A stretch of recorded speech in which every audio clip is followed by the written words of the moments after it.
Welcome back to Venky's kitchen. ಇವತ್ತಿನ special mango sagu. ಇದು ಒಂದು ಮ್ಯಾಂಗೋ ಡೆಸರ್ಟ್. ಹೇಗೆ ಮಾಡೋದು ನೋಡೋಣ ಬನ್ನಿ. ಇದಕ್ಕೆ ಬೇಕಾಗುವ ಸಾಮಗ್ರಿಗಳು: ನಾನಿಲ್ಲಿ ನೈಲಾನ್ ಸಬ್ಬಕ್ಕಿ 150 ಗ್ರಾಮ್ಸ್ ಅಷ್ಟು ತೊಗೊಂಡಿದ್ದೀನಿ. ನೀವು ಸಾಬುದಾನ ಆದರೂ ತೊಗೊಬೋದು, ಅದು ಸ್ವಲ್ಪ ಸೈಜಲ್ಲಿ ದೊಡ್ಡದಿರುತ್ತೆ. ಒಂದು ಮಾವಿನ ಹಣ್ಣು ಫುಲ್ ತೊಗೊಳ್ತಾ ಇದ್ದೀನಿ. ನಾನು ಕಾಲು ಭಾಗ ಆಗೋಷ್ಟು ಮಾವಿನ ಹಣ್ಣನ್ನು ಈ ಥರ ಕ್ಯೂಬ್ಸ್ ರೀತಿ ಕಟ್ ಮಾಡಿ ಇಟ್ಕೊಂಡಿದ್ದೀನಿ. ಇನ್ನು ಮಿಕ್ಕಿದ್ದನ್ನ ಮ್ಯಾಂಗೋ ಪ್ಯೂರೆ ಮಾಡೋಕ್ಕೆ ಈ ರೀತಿ ತೆಗೆದಿಟ್ಕೊಂಡಿದ್ದೀನಿ. ಅರ್ಧ ಲೋಟ ಹಸಿ ಹಾಲು,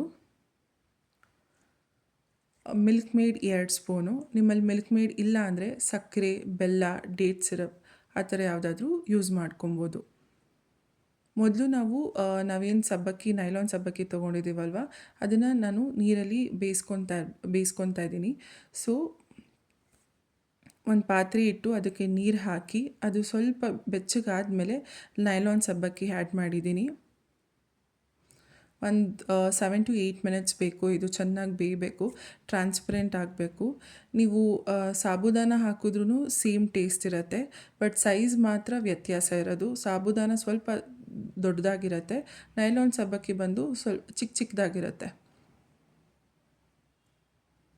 ಇದು ಚೆನ್ನಾಗಿ ಬೇಯಬೇಕು. ಅಷ್ಟರಲ್ಲಿ ನಾವು ಮ್ಯಾಂಗೋ ಪ್ಯೂರಿ ಮಾಡ್ಕೊಳ್ಳೋಣ. ಮಿಕ್ಸಿಗೆ ನಾವೇನು ಕಟ್ ಮಾಡಿ ಇಟ್ಕೊಂಡಿರ್ತೀವಲ್ವ ಮ್ಯಾಂಗೋ ಹಣ್ಣು, ಅದನ್ನು ಸೇರಿಸ್ಕೊತಾ ಇದ್ದೀನಿ. ಅದಕ್ಕೆ ಅರ್ಧ ಲೋಟದಷ್ಟು ಹಸಿ ಹಾಲು, ಕಂಡೆನ್ಸ್ಡ್ ಮಿಲ್ಕ್ ನಾನಿಲ್ಲಿ 2 ಸ್ಪೂನ್ ಸೇರಿಸ್ಕೊತಾ ಇದ್ದೀನಿ.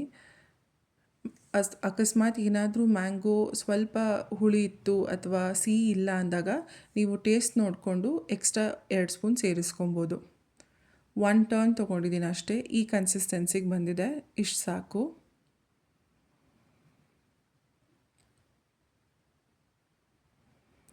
ಸೊ ನಾನೇನು ಮ್ಯಾಂಗೋ ಕ್ಯೂಬ್ಸ್ ಕಟ್ ಮಾಡಿ ಇಟ್ಕೊಂಡಿದ್ನೋ ಅದ್ರ ಜೊತೆ ಸೇರಿಸ್ಕೊತಾ ಇದ್ದೀನಿ.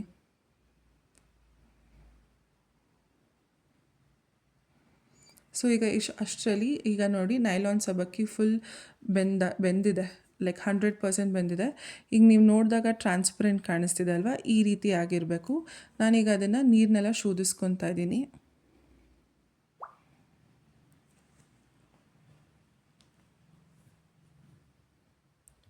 ಈ ಥರ ಶೋಧಿಸ್ಕೊಂಡ್ಮೇಲೆ ಮೇಲ್ಗಡೆ ಅರ್ಧ ಗ್ಲಾಸಷ್ಟು ತಣ್ಣೀರು ಹಾಕಬೇಕು. ಯಾಕೆಂದರೆ ಆವಾಗ ಒಂದಕ್ಕೊಂದು ಅಂಟ್ಕೊಳ್ಳಲ್ಲ. ಬಿಸಿ ಇದ್ದಾಗ ಏನಾಗುತ್ತೆ ಅಂದರೆ ಒಂದಕ್ಕೊಂದು ಅಂಟ್ಕೊಂಡ್ಬಿಡುತ್ತೆ. ಅದಕ್ಕೋಸ್ಕರ ಸ್ವಲ್ಪ ತಣ್ಣೀರು ಸೇರಿಸಿ ಸ್ಟ್ರೈನ್ ಮಾಡ್ಕೊಳ್ಳಿ. ಈ ರೀತಿ ಆಗಿದೆ. ಇದನ್ನು ನಾವು ಆ ಬೌಲಿಗೆ ಏನು ಮಿಕ್ಸ್ ಮಾಡ್ಕೊಂಡಿದ್ವಿ ಪ್ಯೂರಿ ಮತ್ತು ಮ್ಯಾಂಗೋ ಕ್ಯೂಬ್ಸ್ನ ಹಾಕ್ಕೊಂಡು ಅದಕ್ಕೆ ಸೇರಿಸ್ಕೊಬೇಕು.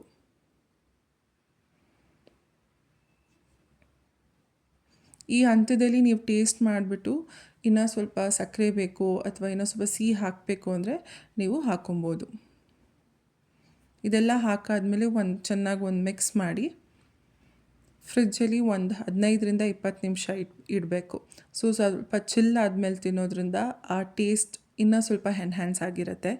ನಾನು ಫ್ರಿಜ್ಜಲ್ಲಿ ಇಟ್ಟು 20 ಮಿನಿಟ್ಸ್ ಆದಮೇಲೆ ತೆಗ್ದಿದ್ದೀನಿ. ಒಂದು ಮಿಕ್ಸ್ ಮಾಡಿ ನಾನು ಸರ್ವ್ ಮಾಡ್ತಾಯಿದ್ದೀನಿ.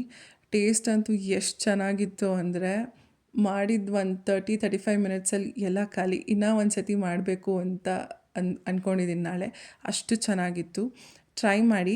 ಸೊ ಅದೆಲ್ಲ ಹಾಕಿದ್ಮೇಲೆ ಮೇಲ್ಗಡೆ ಸ್ವಲ್ಪ ಮ್ಯಾಂಗೋ ಕ್ಯೂಬ್ಸ್ ಕಟ್ ಮಾಡಿ ಇಟ್ಕೊಂಡಿದ್ವಿ ಅಲ್ವಾ, ಅದನ್ನು ಮೇಲ್ಗಡೆ ಗಾರ್ನಿಷಿಂಗ್ ಇಟ್ಕೊಂಡಿದ್ದೀನಿ. ಬಟ್ ಟೇಸ್ಟ್ ಅಂತೂ ತುಂಬ ಚೆನ್ನಾಗಿದೆ. ಕಡಿಮೆ ಇಂಗ್ರೀಡಿಯೆಂಟ್ಸು, ಬಟ್ ಇಷ್ಟು ಚೆನ್ನಾಗಿ ಟೇಸ್ಟ್ ಬರುತ್ತೆ ಅಂತ ಇದನ್ನು ಮಾಡಿದ ಮೇಲೇ ಗೊತ್ತಾಗಿದ್ದು. It is so good. Try ಮಾಡಿ.